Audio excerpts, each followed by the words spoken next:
Hi, I'm Kim, and you're watching Kim Wilson TV. My channel is dedicated to helping victims of narcissistic abuse get free and stay free. That is not my audio equipment failing me. I was caught out in the rain a few times over the weekend when I was out foraging, and now I have a horrible sore throat. One of the aspects of getting free from Trevor and moving on with my life that has been a real struggle for me has been regaining my momentum.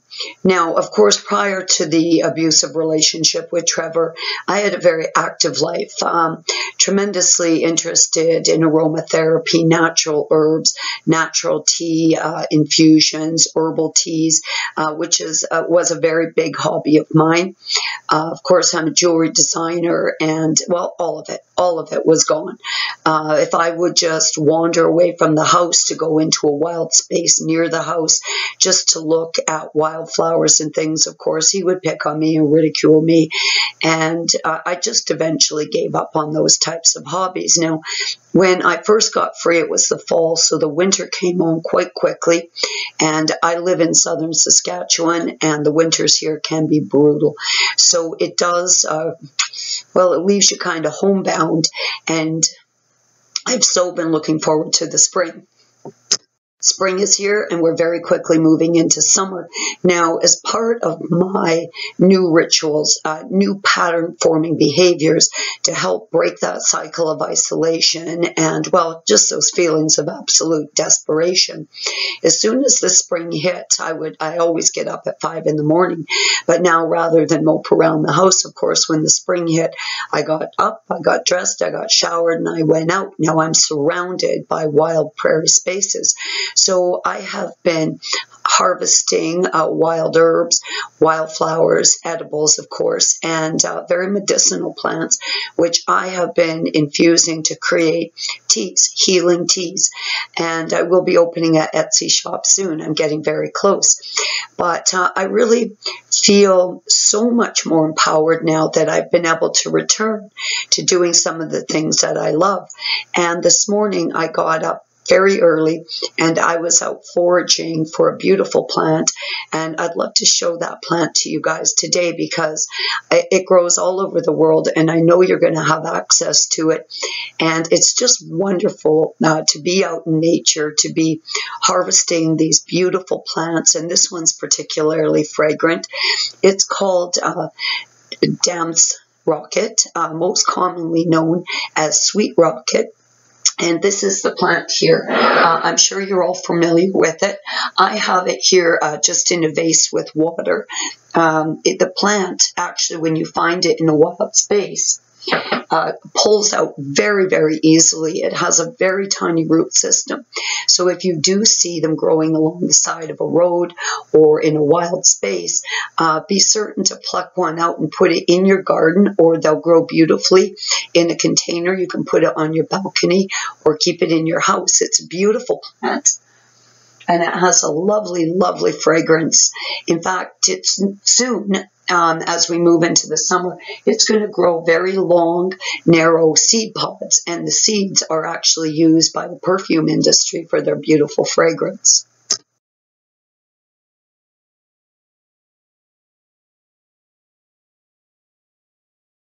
Now, 10 months free from Trevor, I've had the ability to move on, move back towards things that I really love in life.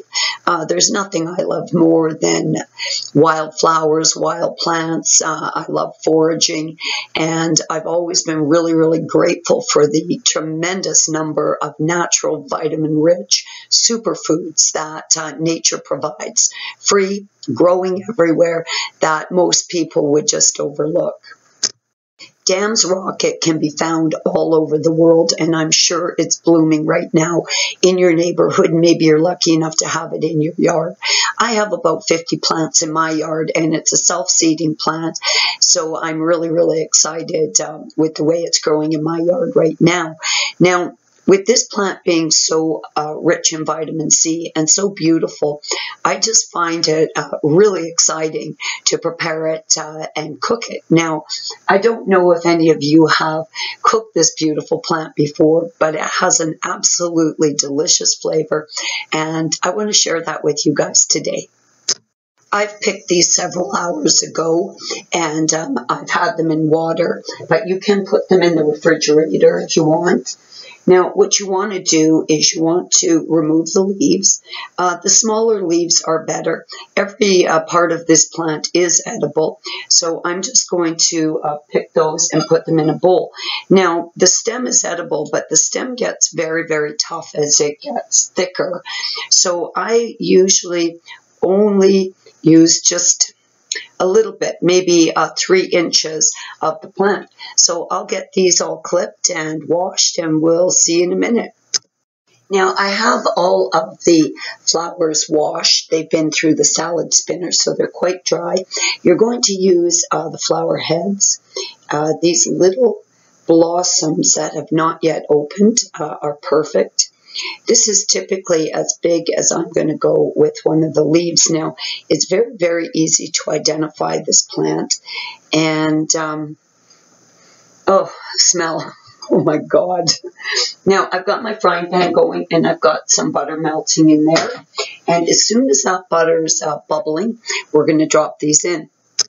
Now, they're starting to reduce just beautifully, and I've got a lid on just to steam them a little bit. You can see the transformation.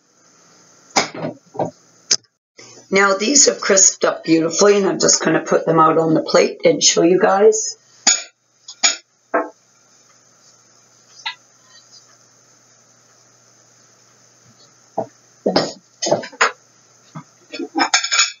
And that's how they look now. Not quite as pretty as they started out, but they're very fragrant and, again, loaded with vitamin C, and they grow all over the world.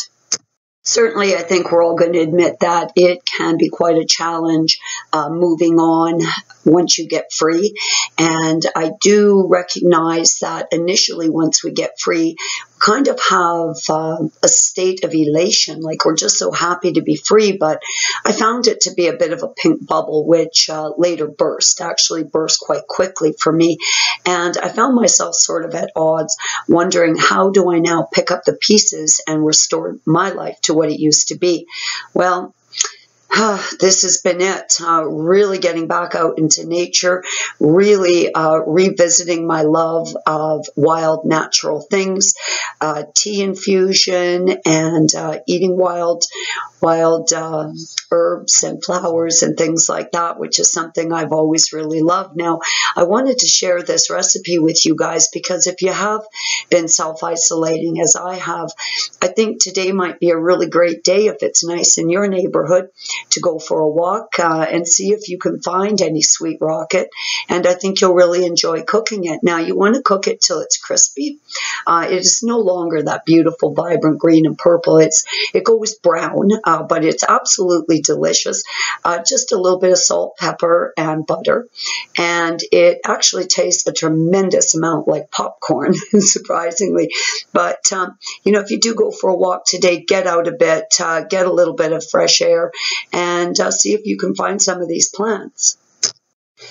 I'm not going to lie and say it's been easy to get my momentum back up. No, it hasn't been. I've been forcing myself. I've been pushing myself, and I've been very diligent. And yeah, I'm kind of playing that fake it till you make it game right now. But with each day, my momentum's getting better, and I'm feeling a lot stronger.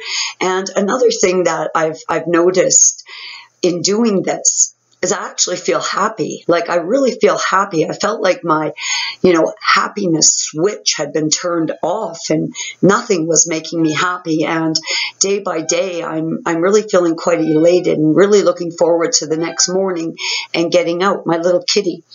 And, yeah, if you got to fake it till you make it, I guess that's what it is for now. But I actually feel like my batteries are charged. I feel really invigorated. I feel really excited about getting out and foraging and just finding all these wonderful, wonderful gifts that Mother Nature has left for us. Now, I know it's hard to get motivated some days, but I have been pushing myself, and I absolutely feel, It's the difference between black and white. I'm Kim. You're watching Kim Wilson TV. Peace be with you guys. I hope you're having a great narc-free day.